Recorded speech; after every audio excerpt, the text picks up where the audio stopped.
Hello friends, अस्सलाम दोस्तों, वालेकुम। क्या आप जानते हैं कि OLX को 2006 में नेदरलैंड्स में दो लोगों ने शुरू किया था, फैब्रिस ग्रिंडा और एलिस ऑक्सनफोर्ड। OLX का मतलब ऑनलाइन एक्सचेंज है। आज ये कंपनी 30 से ज्यादा मुल्कों में ऑपरेट कर रही है, जिनमें पाकिस्तान भी शामिल है। एक ऐसी वेबसाइट जहां लोग एक दूसरे से चीजें खरीद और बेच सकते हैं। खैर, ये तो हो गई OLX की छोटी सी कहानी। इस वीडियो में हम देखेंगे OLX पर बिकने वाले कुछ अजीब चीजों को। शुरू करते हैं OLX पर बिकने वाले फिल्म स्क्रिप्ट की। इंडिया में एक लड़की ने OLX पर एड लगाया जिसमें ये लड़की अपना फिल्म स्क्रिप्ट बेच रही थी, और वो भी 4 लाख रुपए में। ये लड़की मुंबई से थी। इसने बताया कि मेरा फिल्म स्क्रिप्ट 125 पेजेस का है, और अगर आपने इस पर फिल्म बनाई तो ये फिल्म बड़े बड़े फेस्टिवल्स में जरूर जाएगी। इस लड़की में कॉन्फिडेंस तो बहुत लग रहा था, लेकिन OLX पर एक फिल्म स्क्रिप्ट बेचना काफी अजीब सी बात है। खैर दोस्तों, इंडिया की स्टेट बिहार में भी एक आदमी ने OLX पर एक अजीब सा एड पोस्ट किया। इस एड में एक आदमी रिक्शा के साथ खड़ा था, और एड में ये दोनों 1,80,000 में बेचे जा रहे थे, यानी रिक्शा और साथ में ड्राइवर भी। ऊपर लिखा था ऑटो विद ड्राइवर। अब पता नहीं, शायद ये सिर्फ रिक्शा की प्राइस होगी और साथ में इस ड्राइवर को पैसे देने होंगे, लेकिन बहरहाल ये अजीब एड काफी मशहूर हो गया था। दोस्तों, हद तो तब हो गई जब 2018 में इजिप्ट की एक लड़की ने एक लड़के को OLX पर बेचने के लिए लगा दिया। ये दोनों शादी करना चाहते थे, लेकिन लड़के ने शादी से इनकार कर दिया, और इस लड़की ने गुस्से में इसकी तस्वीर OLX पर लगा दी, और वो भी एनिमल कैटेगरी में। इसने कहा कि मुझे इस लड़के के लिए एनिमल कैटेगरी के अलावा कोई और कैटेगरी सही नहीं लगी। खैर, बाद में इस एड को डिलीट कर दिया गया था, लेकिन तब तक ये एड काफी मशहूर हो चुका था। दोस्तों, पाकिस्तान में भी OLX पर एक एड काफी मशहूर हुआ, जिसमें एक आदमी मुर्गी को तोता बनाकर बेच रहा था। इसने लिखा कि parrots for sale at low prices. इसकी कीमत 6,500 रुपए थी। इस आदमी ने क्लेम किया कि ये तोता बहुत रेयर किस्म की स्पीशी है, और इसीलिए इसके पर, इसकी दुम भी आम तोते से काफी अलग हैं। लेकिन बहुत जल्द लोगों को रियलाइज हुआ कि ये असल में मुर्गी को कलर कर कर तोता बनाया गया है। ये एड कराची से किसी ने पोस्ट किया था। अब पता नहीं किसी ने मजाक किया था या फिर कोई वाकई में मुर्गी को रेयर तोता बनाकर बेचना चाह रहा था। वैसे OLX पर स्कैम्स तो बहुत होते हैं। आपके साथ कभी कोई ऐसा स्कैम हुआ है?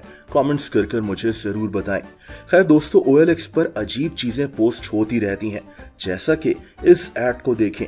जब कोई OLX पर गधा बेच रहा था, इसने बस खोता लिखा और इसकी कीमत 12,000 रखी। या फिर इस ब्लूटूथ बनियान को देखें, इसका मतलब क्या है ये तो मुझे भी नहीं पता। या फिर इस समोसा ईयरफोन को देखें।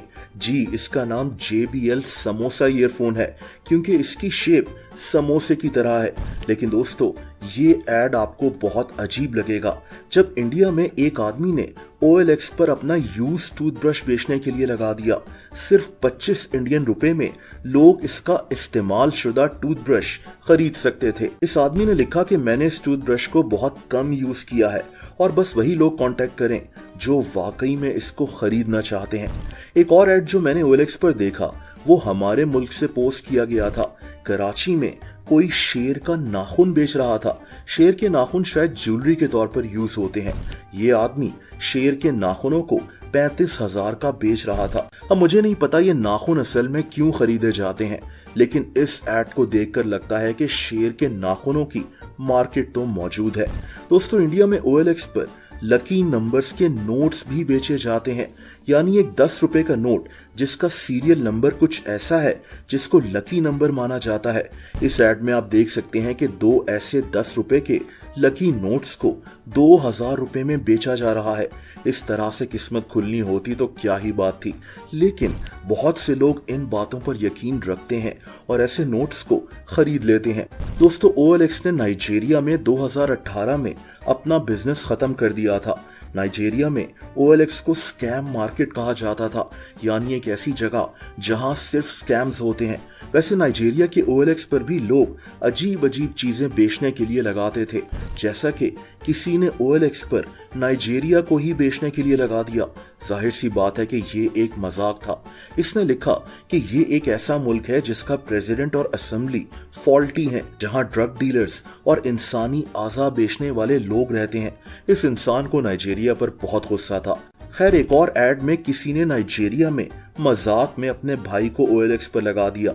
इसने लिखा कि मेरा भाई शादी नहीं कर रहा और मैंने फैसला किया है कि इसको बेच दिया जाए। नाइजीरिया में शायद OLX को कोई सीरियस नहीं लेता था और तभी OLX को वहां से अपना बिजनेस बंद करना पड़ा। OLX पर आपको ऐसे कई एड्स मिल जाएंगे, जैसा कि इस एड को देखें, जब इंडिया में किसी ने मजाक में OLX में एक ट्रेन को बेचने के लिए लगा दिया था। आपका OLX पर कैसा एक्सपीरियंस रहा है, कमेंट्स करें और अपना एक्सपीरियंस भी सबके साथ शेयर करें।